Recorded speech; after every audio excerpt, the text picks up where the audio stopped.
आवाज को म्यूट किया है, उन्होंने बेरोजगारों की आवाज को सेलेक्टिव हर चीज। अगर आज हिंदू सवाल उठाएगा तो देशद्रोही हो जाएगा, मुसलमान सवाल उठाएगा तो पाकिस्तान। मेरा सवाल है अडानी जी, डेटा बचा म्यूट करने से देश में आवाजें उठना बंद हो जाएंगी? संविधान है देश में, लोकतंत्र देश में बैठे हुए हैं, इतना जोर से चीखेंगे और चिल्लाएंगे मेरे भी सुन लेंगे, और इतना जोर मुद्दे यहाँ के क्या कुछ है।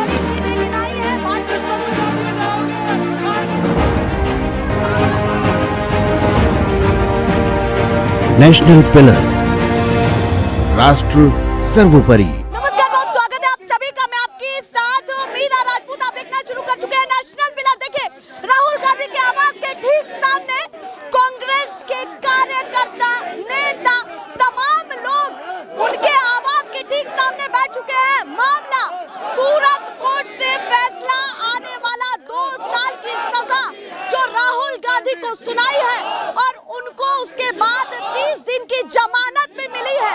जमानत के बाद ऊपरी अदालत में मामला जाने पर क्या होने वाला है नहीं पता, पर उससे पहले देखिए, जैसे ही सजा सुनाई गई और जमानत मिली है, वो यहाँ पर अपने आवास पर पहुंचे हैं। मामला गर्म है और देखिए सड़क पर ही बैठ गए हैं, ठीक सामने आवास की सड़क पर ही बैठ गए हैं। और मैं कोशिश करती हूँ कि यहाँ पर तमाम लोगों से बातचीत करने की कोशिश करती हूँ। सर, सबसे पहले आपसे बातचीत करने की कोशिश करती हूँ। आप कह रहे हैं कि राहुल गांधी आंधी है, वो कह रहे हैं कि राहुल गांधी आरोपी है, और आप कह रहे हैं कि राहुल गांधी आंधी है। राहुल जी को जब तक राहुल जी आवाज उठाएंगे, आप समझिए, ये मुकदमे किसी और विपक्ष के नेता पे क्यों नहीं है? क्योंकि राहुल जी जनता के लिए असल मुद्दों पे संघर्ष कर रहे हैं। इस देश के लिए 3,500 किलोमीटर की पैदल यात्रा की, मजदूर किसान के लिए। जिस दिन राहुल जी किसान के लिए बोलना छोड़ देंगे, दलितों मजदूरों के लिए बोलना छोड़ देंगे, महिलाओं के लिए बोलना छोड़ देंगे, उस दिन उनको उनसे बीजेपी को दिक्कत नहीं होगी। लेकिन दलित मजदूर किसान की आवाज उठाते हैं, महिलाओं की आवाज उठाते हैं, तो भाजपा उनके खिलाफ मुकदमे करती है, झूठे मुकदमे करती है। क्या बड़ा करने वाले हैं कांग्रेसी? पूरी तरीके से, जिस तरीके से पूरे देश भर में हंगामा चल रहा है, क्योंकि हर विंग खुल करके सामने आ रहा है, सियासत गर्म हो गई है। वो आरोपी के तौर पर देख रहे हैं और आप अपने नेता के तौर पर उनको देखिए, ना ये शोर ना हंगामा है। अंतर है सर। ये हंगामा नहीं, ये आंदोलन की आवाज है, ये संघर्ष की आवाज है। और ये आंदोलन की आवाज कह रही है कि 2024 में जिस तरह भाजपा बौखलाई हुई है, सारे कार्यकर्ता दिन रात सड़क पर संघर्ष करके, राहुल जी के कदम से कदम मिला के इस देश को फिर से, जिस तरह से 100 साल पहले जब भारत में 23 मार्च का दिन था जिस दिन भगत सिंह शहीद हुए थे, आज के दिन शहीद हुए थे, और देखिए उसके बाद अंग्रेजी हुकूमत को देश छोड़ना पड़ा था। और इसी तरह मैं कह रहा हूँ, पहले देश में गोरी चमड़ी के अंग्रेज थे, भूरी चमड़ी के अंग्रेज हैं, वो भी देश में कॉर्पोरेट लूट करते हैं, ये भी करते हैं। और भगत सिंह क्या कहते थे कि मैं कॉर्पोरेट लूट के खिलाफ हूँ। राहुल जी ने क्या कहा? उन्होंने कहा बाजार के खिलाफ नहीं हूँ, मैं कॉर्पोरेट लूट के खिलाफ हूँ, अडानी के खिलाफ हूँ, क्रोनी कैपिटलिज्म के खिलाफ हूँ, और जो नेक्सस नेताओं को और व्यापारियों का देश को लूटने का, उसके खिलाफ हूँ। और लड़ाई आपकी कॉर्पोरेट घरानों से नहीं है, हमारी क्रोनी कैपिटलिज्म से लड़ाई है, और इस स्ट्रक्चर से लड़ाई जो कि गरीब को लूटता है, मजदूर को लूटता है, और उसके लिए हमें जेल जाना पड़े, चाहे हमें सलाखों के पीछे रहना पड़े, संघर्ष करना पड़े। कांग्रेस पार्टी के सभी कार्यकर्ता अपने नेता राहुल जी, प्रियंका जी के पीछे खड़े हैं। और मैं फिर से कहना चाहता हूं, ये हंगामा नहीं है, ये बदलाव की आवाज है, क्रांति की आवाज है, और 24 में नतीजा निकलेगा। यहाँ पर भगवा भी साथ में दिख रहा है, आपके भगवा पर भी क्या कहना चाहते हैं? देखिए, कांग्रेस पार्टी हिंदू, मुस्लिम, सिख, ईसाई की पार्टी है। यहाँ पे मुसलमान भी खड़ा है, हिंदू भी खड़ा है, सिख भी खड़ा है, ईसाई खड़ा है, और भी तमाम लोग हैं, उनसे भी बातचीत करने की कोशिश करती हूँ। बेबाकी से हमेशा आप अपनी बातों को रखती हैं और लगातार सरकार से सवाल भी करती हैं। आज क्या कहना चाहती हैं? क्योंकि आज आपके नेता आरोपी बन चुके हैं और अब जमानत पर लौट करके अपने भवन में आए हैं। क्या कहना है? मोडानी की ये सरकार नहीं चलेगी, नहीं चलेगी। मेरे नेता की मानहानि हुई है, दूसरी हो जाएगी, मोडानी बोल रही है। मेरे नेता आज संघर्ष कर रहे हैं गरीब के लिए, युवा के लिए, महिलाओं के लिए, हर उस तबके के लिए जो इस सरकार के राज में दबा जा रहा है, कुचला जा रहा है। अगर वो नेता संघर्ष करता है तो उसको ये सब झेलना पड़ता है। आज देश देख रहा है, आज हिंदुस्तान के लोकतंत्र को जिस तरीके से चरमराने का प्रयास किया जा रहा है, उसको कांग्रेस पार्टी नहीं चलने देगी। कांग्रेस पार्टी हर गरीब के साथ है, मजदूर के साथ है, महिलाओं के साथ है। कांग्रेस पार्टी आज हर उस व्यक्ति के साथ है जो देश में ये सरकार के तानाशाही रवैये के खिलाफ लड़ रहा है। आपने 2024 की तैयारी करी और वहीं वो तैयारी कुछ और रूप ले रही है कि कोर्ट में मामला पहुंचा, राहुल गांधी को तुरंत जाना पड़ा सूरत, यानी कि गुजरात में जाना पड़ा और एक मुद्दे में, एक बड़े मुद्दे में वो घिर गए। कैसे ये लोकसभा की लड़ाई लड़ी जाएगी जब सदस्यता पर ही खतरा है इस समय, बताइए। संसद पहली बार सरकार स्थगित कर रही है, सरकार संसद नहीं चलने दे रही है। ये देश के स्पीकर स्थगित पहली बार हुआ। हम माननीय खड़गे जी जब संसद में बोलने खड़े हुए तो हंगामा करने वाले और ट्रोल करने वाले इस सरकार में बैठे मंत्री थे, कांग्रेसी नहीं थे।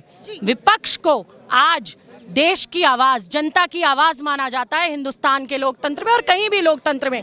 आज अगर विपक्ष की आवाज को अडानी के मामले पर, जेपीसी के मामले पर, बेरोजगारी के मामले पर दबाया जा रहा है, किसानों के मामले में दबाया जा रहा है, तो हिंदुस्तान की जनता को दबाया जा रहा है और वो राहुल गांधी जी होने नहीं देंगे। वो राहुल गांधी गांधी और नेहरू का खून है जिन्होंने इस देश की आजादी की लड़ाई में अपना सर्वोच्च बलिदान किया है।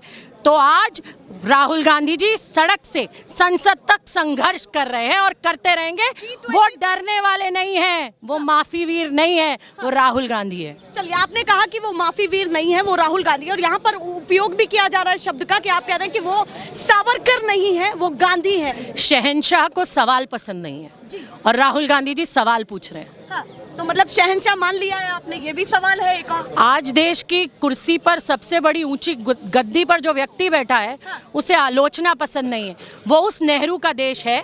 नेहरू जी के सामने अटल जी सवाल करते थे और जब अटल जी से सवाल करते थे तो नेहरू जी खुशी खुशी जवाब देते थे और कंधे पे हाथ मारते और कहते थे तुमने बहुत अच्छा सवाल किया, तुम बहुत आगे जाओगे। आज मतलब आप कह रहे पहले विपक्ष को सुना जाता था और आज आप आरोप लगा रही हैं कि उसकी आवाज को दबाया जा रहा है। ये मोडानी की सरकार है। देश के पोर्ट, एयरपोर्ट, आप मैंने कहा ना कि अभी एक मानहानि लगी है, मोडानी आप बार-बार हर चीज उद्योगपति दोस्तों को दी जा रही है।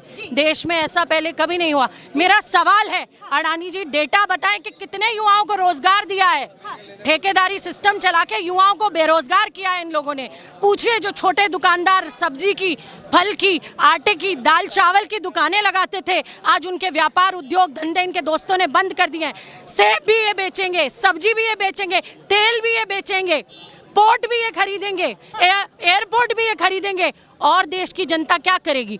क्या करेगी? भाड़ में जाएगी। अडानी जी जब जाते हैं तो वो ये कहते हैं कि देखिए हमारी कौन सी राहुल गांधी से दुश्मनी है या पीएम मोदी से है, हम तो सबको बराबर लेते हैं।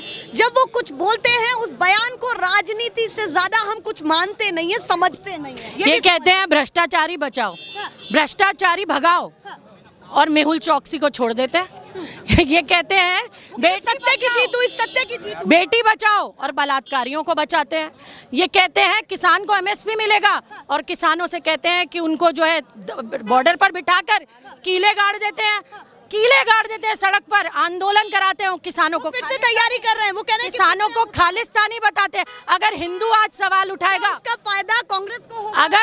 अगर आज हिंदू सवाल उठाएगा तो देशद्रोही हो जाएगा। मुसलमान सवाल उठाएगा तो पाकिस्तानी हो जाएगा। सरदार सवाल उठाएगा तो खालिस्तानी हो जाएगा। किसान सवाल उठाएगा तो देशद्रोही हो जाएगा। आज युवा सवाल उठाएगा तो वो पाकिस्तान चले जाओ, वो भी देशद्रोही हो जाएगा। तो करे क्या? देखिए, वो बहुत बड़ा सवाल पूछ रही हैं कि करे तो करे क्या। एक बड़े पद पर रहते हुए वो पूछ रही हैं कि अब कांग्रेस करे तो करे क्या, कि वाकई क्या पक्ष के लिए ये बातें हजम करना मुश्किल है कि जो वो लगातार आवाज उठा रहे हैं, खुलकर के सड़कों पर आ रहे हैं, भारत जोड़ो यात्रा कर रहे हैं। सवाल तो बहुत है, पर यहाँ पर मैं पूछती हूँ, जैसे डॉली जी ने ये कहा कि मोडानी की सरकार, अभी मानहानि इसी पर ही हुआ है कि आपने मोदी जी को या मोदी सरनेम को ज्यादा इस्तेमाल में लिया और भैया हो गया। सबसे पहले तो मैं उस लिखने वाले का धन्यवाद और 21 तोपों की सैल्यूट करके सलामी जिसने ये इतना सुंदर शब्द बनाया। सबसे पहले तो दूसरी बात, तकलीफ किसको होती है? जो चोर की दाढ़ी में तिनका।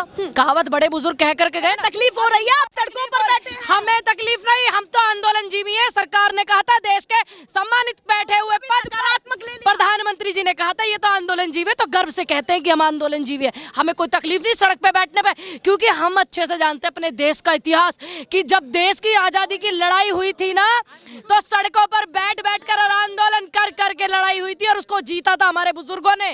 और ये लोग बताएंगे हमें कि ये ये क्या है और हम क्या है, हमें ये बताने वाले होते कौन। दूसरी बात, तकलीफ इनको क्यों हुई, क्योंकि इनको अच्छे से पता है कि जो जिस शब्द का इस्तेमाल किया जा रहा है और जिस व्यक्ति का नाम लिया जा रहा है उसके मुद्दे को दबाने के लिए इतिहास में, जब से देश में चुनाव हुआ 1947 के बाद देश आजाद हुआ, इतिहास में पहली बार ऐसा हो रहा है कि संसद को सत्ताधारी पार्टी ही नहीं चलने दे रही है, उसके नेता। आरोप आप सत्ताधारी पार्टी पर कैसे लगा सकती हैं? क्योंकि नारे तो ये भी लगे हैं कि राहुल गांधी को बोलने दो, दोनों तरफ से नारे। फिर स्पीकर ने क्यों सारे सबके जो है माइक क्यों बंद किए? क्या ऐसा सिस्टम खराब हो गया हमारी संसद का? माइक सारे एक साथ खराब, सब एक साथ खराब हो गए, तो फिर उन्होंने बोला कि म्यूट क्यों करना पड़ा? क्यों?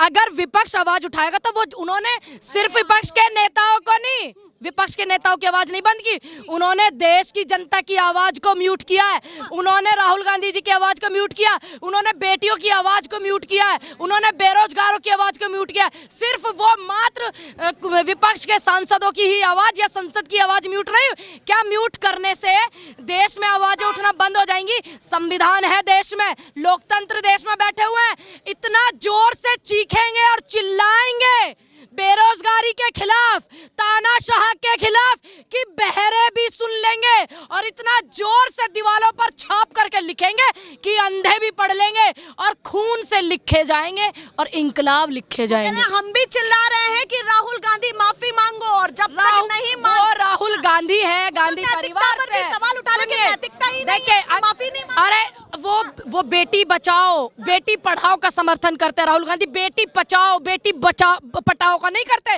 राहुल गांधी सभ्य नेता, पूरे देश को पता, इसलिए भी आपके नेता, आपके प्रवक्ता की जुबान फिसले तो जब तो आप बोलते हैं कि भैया स्लिप ऑफ टंग हो गया, स्लिप ऑफ टंग हो गया। नेताओं की तो चौथे दिन होती है, अरे किसानों को आतंकवादी और खालिस्तानी बतावे, इनकी रोज टंग स्लिप हो रही, टंग होगी इनकी, 10 रुपए की चिंगम होगी।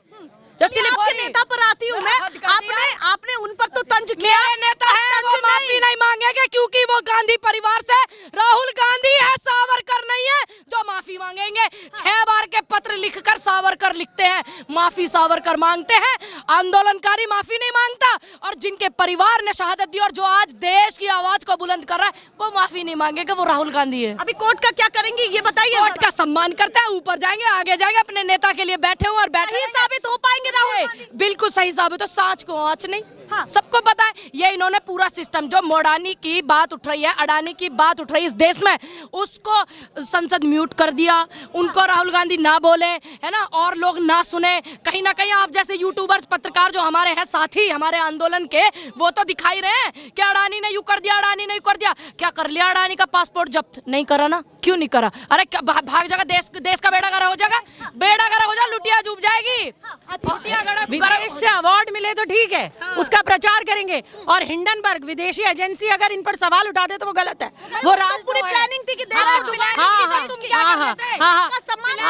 तो अवार्ड क्यों लेके आते हैं? अवार्ड का प्रचार क्यों करते हैं? अवार्ड छोड़ते हैं, कहते हैं विदेशी है, विदेशी लोगों को यहाँ लाकर सम्मान करते हैं, और विदेश की एजेंसी को ये जांच करने की मांग कर दे और बता दे कि घोटाले हो रहे हैं लगातार, तो गलत है। तो सेलेक्टिव हर चीज में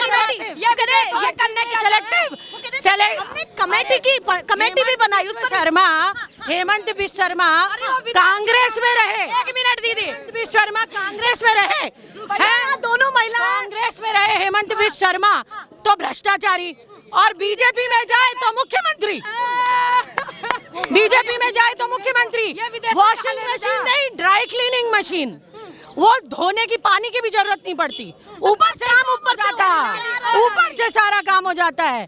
अगर भाजपा में आए तो मुख्यमंत्री, कांग्रेस में रहे तो भ्रष्टाचारी। ये कहाँ की नीति है? सेलेक्टिव।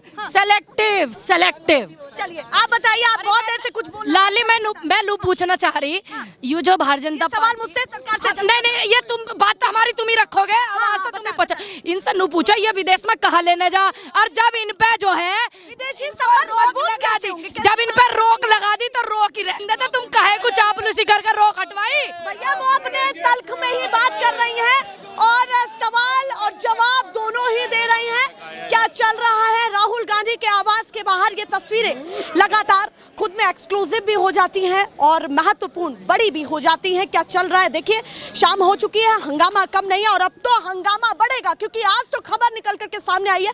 अब नया क्या बयान निकल करके सामने आता है सत्ताधारी पार्टी से, पक्ष से, दोनों ही तरफ से। फिलहाल के लिए नमस्कार।